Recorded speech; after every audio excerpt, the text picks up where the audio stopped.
নমস্কার, the story teller চ্যানেলে আজকের গল্প মানিক বন্দ্যোপাধ্যায় রচিত তেজি বউ। গল্প পাঠে আমি অনিন্দিতা। সুমতির একটা মস্ত দোষ ছিল, তেজ। দেখিতে শুনিতে ভালোই মেয়েটা, কাজে কর্মেও কম পটু নয়। দরকার হইলে মুখ বুঝিয়া উদয়াস্ত খাটিয়া যাইতে পারে। স্নেহ মমতা করার ক্ষমতাটাও সাধারণ বাঙালি মেয়ের চেয়ে তার কোনো অংশে কম নয়। হারাম কেবল তার অস্বাভাবিক তেজটা। কারও এতটুকু অন্যায় সে সহিতে পারে না। তুচ্ছ অপরাধ মার্জনা করে অপরাধীকে অপরাধীর তুলনায় 3 গুণ শাস্তি দিয়া। কারও কাছে মাথা নিচু করিতে তার মাথা কাটা যায়। হুকুম দিবার অধিকার যার আছে তার কথা সবই শোনে সে, যতক্ষণ কথাগুলি হুকুম না হয়। যত জোর হুকুম তত বড় অবাধ্য সুমতি। সবচেয়ে বিপদের কথা, কোনো বিষয়ে কারো বাড়াবাড়ি সুমতি সহ্য করিতে পারে না। গায়ে পড়িয়া তেজ দেখায়। বাঙালি ঘরের বউ, তার গায়ে পড়িয়া তেজ দেখানোর মানেই গুরুজনকে অপমান করা, সমবয়সীদের সঙ্গে ঝগড়া করা, আর ছোটদের মারিয়া গাল দিয়া ভূত ছাড়াইয়া দেওয়া। দুঃখের বিষয়, সংসারে বাড়াবাড়ি করার বাড়াবাড়িটাই স্বাভাবিক। এমন মানুষ কি আছে যে জীবনে অনেক বিষয়ে বঞ্চিত হয় না? অনেক বিষয়ে বঞ্চিত হওয়াটা কয়েকটা বিষয়ের বাড়াবাড়ি দিয়া পূরণ করবার চেষ্টা না করাটা রীতিমতো সাধনা সাপেক্ষ। সংসারের লোক সাধনার ধার ধারে বা ইচ্ছা করিলেই ধারিতে পারে, এরকম একটা ধারণা সাধু মহাত্মারা পোষণ করেন বটে, কিন্তু কথাটা সত্য নয়। সুমতির তাই পদে পদে বিপদ। বিবাহের আগে গুরুজনদের মান না রাখিয়া সমবয়সীদের সঙ্গে ঝগড়া করিয়া আর ছোটদের বকিয়া মারিয়া ক্রমাগত হাঙ্গামা সৃষ্টি করা যদি বা চলে, বিবাহের পর শ্বশুরবাড়িতে এসব চলিবে কেন? প্রথম বছর তোই সুমতি প্রাণপণে তেজটা দমন করিয়া রাখিয়াছিল। 2-1 বার সকলকে বিরক্ত ক্রুদ্ধ করার বেশি ভয়ানক কিছু করে নাই। অবস্থা বিপাকের কৃত্রিম সংযম আর প্রকৃতিগত স্বাভাবিক তেজের লড়াইয়ে সংযমটা ক্ষয় পাইতে পাইতে নিঃশেষ হইয়া আসায় এখন সে পড়িয়াছে মুশকিলে। শাশুড়িকে একদিন বেলুনে নিয়া মাড়িতে উঠাইয়া ছাড়িয়াছে। প্রথমবার বলিয়া শাশুড়ি মাড়িতে উঠিয়াই ক্ষান্ত হইয়াছেন, একেবারে মারিয়া বসেন নাই। কিন্তু কতকাল না মারিয়া থাকিতে পারিবেন? একে মেয়ে মানুষ, তাই শাশুড়ি। ধৈর্যের সীমা তার স্বভাবতই সংকীর্ণ। এতখানি তেজ সুমতি কোথা হইতে পাইল বলা কঠিন। তার বাবা সদানন্দ অতি নিরীহ গোবিচারী মানুষ। কখন মানুষকে চটাইয়া বসেন এই ভয়েই সর্বদা শশব্যস্ত। মা চিররুগ্ন, রোগে ভুগিয়া ভুগিয়া মেজাজটা তার পিগড়াইয়া গিয়াছে বটে। বলা নেই কওয়া নেই, হঠাৎ রাগিয়া কাঁদিয়া মাথা কপাল কুটিয়া যখন তখন অনর্থ বাঁধান বটে, কিন্তু সেটা তেজের লক্ষণ নয়। মানুষটা আসলে ভয়ানক ভীরু। বড় ভাই দুজনে 20-22 বছর বয়স হইতেই কেরানি, তাদের তেজ থাকার প্রশ্নই ওঠে না। বোনেরা সব অতিরিক্ত লজ্জা, শরম আর ভাব প্রবণতায় ঠাসা। 4 জনেই অমানসিক সহিষ্ণুতার বর্মে গা ঢাকা দিয়া স্বামী পুত্রের জন্য জীবন উৎসর্গ করিয়া দিয়াছে। এদের মধ্যে সুমতির আবির্ভাব প্রকৃতির কোন নিয়মে ঘটিল বলা যায় না, কোন নিয়মের ব্যতিক্রমে ঘটিল তাও বলা যায় না। আগাগোড়া সবটাই দুর্বোধ্য রহস্যে ঢাকা। লজ্জা, সরব ও ভাবপ্রবণতা কিছু কম হওয়া আশ্চর্য নয়। প্রকৃতিতে কিছু অসহিষ্ণুতার আমদানিও বোধগম্য ব্যাপার, কিন্তু স্বামী পুত্রের জন্য জীবন উৎসর্গ করার মধ্যে এতখানি তেজ বজায় রাখা যেমন খাপছাড়া তেমনই অবিশ্বাস্য। পুত্র সুমতির মোটে একটি, এখনো 2 বছর পূর্ণ হয় নাই। আরও একটি কয়েক মাসের মধ্যে আসিয়া পড়িবে। আসিয়া পড়িবার আগে সে পুত্র অথবা কন্যা তা নির্ণয় করা অসম্ভব। তবে সুমতি আশা করে এটিও পুত্রই হইবে। দুটি পুত্রের পর একটি কন্যা হইলে মা হওয়ার আনন্দে একদিন সে কি পরিমাণ গর্বই না মিশাইতে পারিবে। এইসব ভবিষ্যতের কথা। আপাতত প্রথমটির মতো দ্বিতীয়টিকেও বাপের বাড়িতে গিয়া ভূমিষ্ঠ করার স্বাদটা সুমতির অত্যন্ত প্রবল হইয়া ওঠায় একটা ভারী গোলমালের সৃষ্টি হইল। শাশুড়ি ঘাড় নাড়িয়া বলিলেন, না, বাপের বাড়ি যেতে হবে না। এই না সেদিন এলে বাপের বাড়ি থেকে। সুমতি যুক্তি দিয়া বলিল, সে তো গিয়েছিলাম ছোড়দার বিয়েতে, তাও তো 7টা দিনও থাকতে পেলাম না। মেজাজটা শাশুড়ির ভালো ছিল না। সকালে খোকাকে দুধ খাওয়ানোর সময় খোকা ভয়ানক চিৎকার জুড়িয়া দেওয়ায় শাশুড়ি বিশেষ কোনো অসন্তোষ বা বিরক্তি বোধ না করিয়াও নিছক শাশুড়িত্ব খাটানোর জন্যই একবার বলিয়াছিলেন, না কাঁদিয়ে দুধটুকু পর্যন্ত খাওয়াতে পারো না বাছা? আগে হইলে সুমতি চুপ করিয়া থাকিত। আজকাল সংযম ক্ষয় হইয়া আসায় মুখ তুলিয়া বলিয়া বসিয়াছিল, দুধ খাওয়ানোর সময় ছেলে পিলে একটু কাঁদে। কাঁদে না তোমার মাথা? বড় তো মুখ হয়েছে তোমার বৌমা আজকাল। মুখ হওয়া হই কি? যা বলেছি মিথ্যে তো বলিনি। আমি মিথ্যে বলেছি? আমি মিথ্যে বলি? তুমি আমায় মিথ্যেবাদী বললে?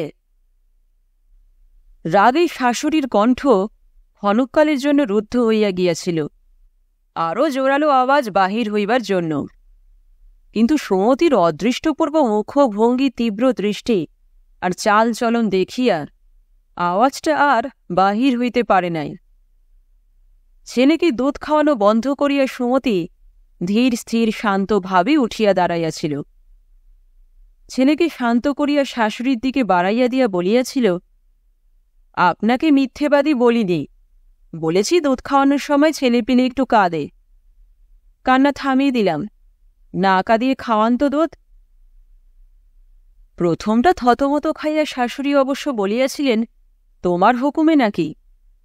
এবং তারপর এমন একটা প্রচণ্ড হইচই বাধাইয়া দিয়েছিলেন যে মোহনলাল সুমতিকে বকিয়া আর কিছু রাখে নাই। স্বামীর অন্যায় বকুনিতে সুমতি অভিমান করিয়া সারাদিন কিছু খায় নাই, শুধু শাশুড়ির মেজাজটা খারাপ হইয়া আছে। মোহনলালের বকুনি শুনিতে শুনিতে সুমতি যদি অন্তত একবারও ফোঁস করিয়া উঠিত, শাশুড়ির হয়তো মেজাজটা এত খারাপ হইয়া থাকিত না। অকারণে শাশুড়িকে তেজ দেখাইয়া স্বামীর বকুনি বউ চুপচাপ হজম করিলে শাশুড়ির সেটা ভালো লাগে না, মেজাজ বিগড়াইয়া থাকে। ফের মুখের উপর কথা বলছ? বললাম না বাপের বাড়ি যেতে হবে না, ব্যাস ফুরিয়ে গেল। অত কথা কিসের? মোটে 7 দিনের জন্য গিয়েছিলাম। 7 দিনের জন্য যে যেতে দিয়েছিলাম এই তোমার 14 পুরুষের ভাগ্যি, তা জেনে রেখো। সুমতির নাসারন্ধ্র স্ফুরিত হইয়া উঠিল। গুরুজনের কি 14 পুরুষ তুলে কথা বলা উচিত মা? শাশুড়ির মেজাজ আরও খারাপ হইয়া গেল। গুরুজন? গুরুজন বলে কি মান্যই করো? আর বকতে পারি না বাছা তোমার সঙ্গে। বলে দিলাম যেতে পাবে না, পাবে না, ব্যাস। রাত্রে সুমতি পেট ভরিয়া খাইয়া ঘরে গেল। মোহনলাল আশা করিতেছিল সে একটু কাঁদিবে। গা ঘেঁষিয়া বসিয়া শাশুড়ি ছেলে মানুষিতে উত্ত্যক্ত হওয়া সত্ত্বেও ক্ষমা করার ভঙ্গিতে একটু হাসিয়া সুমতি বলিল, কি অন্যায় দেখো তোমার! এ সময় বাপের বাড়ি না গেলে চলে? আমায় নেবার জন্য বাবা চিঠি লিখেছেন, মা স্পষ্ট বলে দিলেন যেতে দেবেন না। কালকেই চিঠির জবাব লেখা হবে। সকালে তুমি মাকে একটু বুঝিয়ে বলো, কেমন? সুমতি একটু কাঁদিলে বাপের বাড়ি যাওয়ার জন্য ব্যাকুল হইয়া পায়ে না পড়ুক, অন্তত বুকে মুখ লুকাইয়া আত্মসমর্পণ করিলে মোহনলাল তা করিত। বুঝাইয়া বলা কেন, স্পষ্ট করিয়াই বলিত যে বাপের বাড়ি পাঠাইয়া দেওয়া হোক। সুমতির তেজ দেখিয়া সে রাগ করিয়া বলিল, আমি বলতে টলতে পারব না। পারবে না? বেশ। বেশ মানে? তোমার যখন ইচ্ছে হবে তখনই বাপের বাড়ি যেতে দিতে হবে নাকি? সুমতি সরিয়া সোজা হইয়া বসিয়া বলিল, যখন ইচ্ছে বাপের বাড়ি আবার কবে গেলাম। সুতরাং মোহনলাল রাগ করিয়া বলিল, বাপের বাড়ি যাওয়া না যাওয়ার মালিক তুমি নাকি? যখন পাঠানো হবে যাবে, যখন পাঠানো হবে না যাবে না। অত মেজাজ দেখাচ্ছ কিসের? বাড়ির বউ না তুমি? বাড়ির বউ না হলে এমন অদৃষ্ট হয়? যেতে দেবে না? না। কেন দেবে না? আমার খুশি। এতক্ষণ সুমতি তেজটা চাপিয়া রাখিয়াছিল, আর পারিল না। নাসারন্ধ্র স্ফুরিত হইতে লাগিল। হাড়ি মুচিরাও তোমাদের মতো বইয়ের ওপর খুশি খাটায় না, তাদেরও দয়ামায়া আছে। তোমরা ভদ্রলোক কি না? ঘুমন্ত খোকার পাশে আছড়াইয়া পড়িয়া চোখ বুজিয়া সে অসমাপ্ত কথাটা শেষ করিল। আমি এবার যাবই। মোহনলাল রাগে আগুন হইয়া বলিল, মা যদি বা যেতে দেন, আমি দেব না। এত কাণ্ড ঘটিবার কোনো প্রয়োজন ছিল না।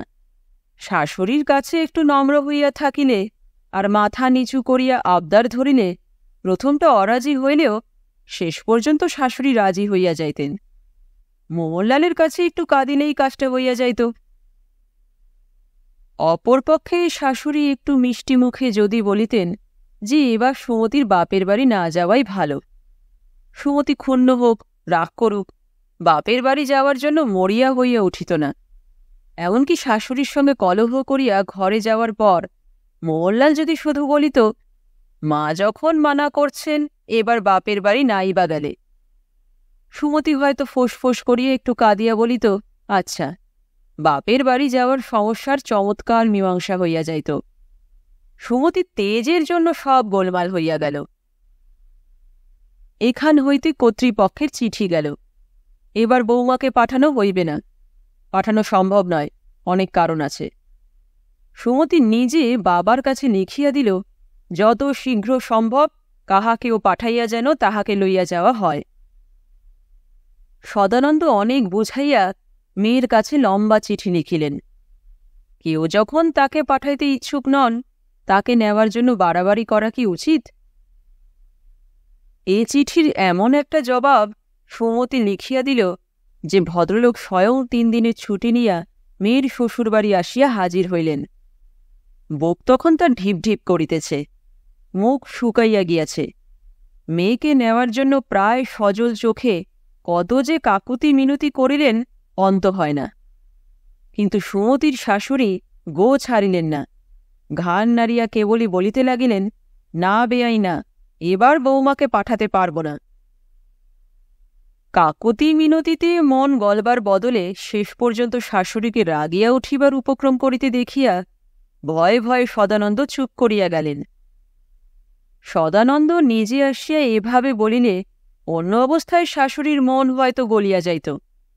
বাপের বাড়ি যাওয়া নিয়ে প্রথমবার সুমতির সঙ্গে যে ঝগড়া হইয়াছিল তাও হয়তো তিনি আর মনে রাখিতেন না। কিন্তু ইতিমধ্যে সুমতি আরও একবার তেজ দেখাইয়া বসিয়াছে। যেমন তেমন তেজ নয়, গা পুড়িয়া জ্বালা করবার মতো তেজ। সুমতি বলিল, আমি তোমার সঙ্গেই চলে যাব, আমায় নিয়ে চলো। সদানন্দ মেয়েকে বুঝাইলেন। এরকম অবস্থায় যত রকম উপায়ে মেয়েকে বোঝানো সম্ভব তার একটাও বাদ দিলেন না। কিন্তু এ তো বোঝার কথা নয়, কথাটা তেজের। সুমতির মুখে সেই এক কথা, আমি তোমার সঙ্গে যাব, আমায় নিয়ে চলো। শেষে সদানন্দের মতো নিরীহ গোবেচারী মানুষটা পর্যন্ত বিরক্ত হইয়া বলিলেন, এরা পাঠাবে না, তবু তুই যাবি কিরকম? আমি নিয়ে যেতে পারব না। এদের বুঝিয়ে সুঝিয়ে রাজি করতে পারিস, আমায় চিঠি লিখিস, এসে নিয়ে যাব। যাবার জন্য এত পাগলামিই বা কেন তোর? পরে না হয় যাস। সদানন্দ ফিরিয়া গেলেন। এবার নিজের তেজের আগুনে সুমতি নিজেই পড়িতে লাগিল। শারীরিক অবস্থাটা তার এতখানি মানসিক তেজ সহ্য করিবার মতো ছিল না। এই অবস্থায় মনটা যত শান্ত আর নিস্তেজ থাকে ততই ভালো। হাত পাগুলি দেখিতে দেখিতে কাঠির মতো সরু হইয়া গেল। শুষ্ক শীর্ণ মুখে কেবল জলজল করিতে লাগিল দুটি চোখ। কথা কমিয়া গেল, হাওয়া কমিয়া গেল, আলস্য কমিয়া গেল। নিজের মনে নীরবে যতটা পারে কাজে অকাজে আত্মনিয়োগ করিয়া আর যতটা পারে কোনো কাজ না করিয়া সে ছটফট করিতে লাগিল। তারপর একদিন শেষ রাত্রে কিছু টাকা আঁচলে বাঁধিয়া একাই বাপের বাড়ি রওনা হইয়া গেল। এ একটা মফস্বলের শহর, বাপের বাড়িটাও মফস্বলের একটা শহরেই, কিন্তু সোজাসুজি যোগ না থাকায় কলিকাতা হইয়া যাইতে একটু সময় লাগে। সুমতির আরও অনেক বেশি সময় লাগিল, কারণ কলিকাতায় পৌঁছাইয়া বাপের বাড়ি যাওয়ার বদলে তাকে যাইতে হইল মেয়েদের একটা হাসপাতালে। খবর পাইয়া সদানন্দও আসিলেন, মোহনলালও আসিল, এবং মোহনলাল বিনা বাক্য ব্যয়ে মেয়েকে বাপের বাড়ি লইয়া যাইবার অনুমতিও সদানন্দকে দিয়া দিল। কিন্তু হাসপাতালের ডাক্তার 1 মাস তাকে বিছানা ছাড়িয়া উঠিতে দিলেন না। 1 মাস পরে বাপের বাড়ি গিয়া 3 মাস পরে অনেকটা সুস্থ হইয়া সুমতি স্বামী গৃহে আসিল। আর কোনো পরিবর্তন হোক না হোক, সুমতির একটা পরিবর্তন স্পষ্টভাবেই ধরা পড়িয়া গেল। দেখা গেল তার সবটুকু তেজ কর্পূরের মতো উবিয়া গিয়াছে।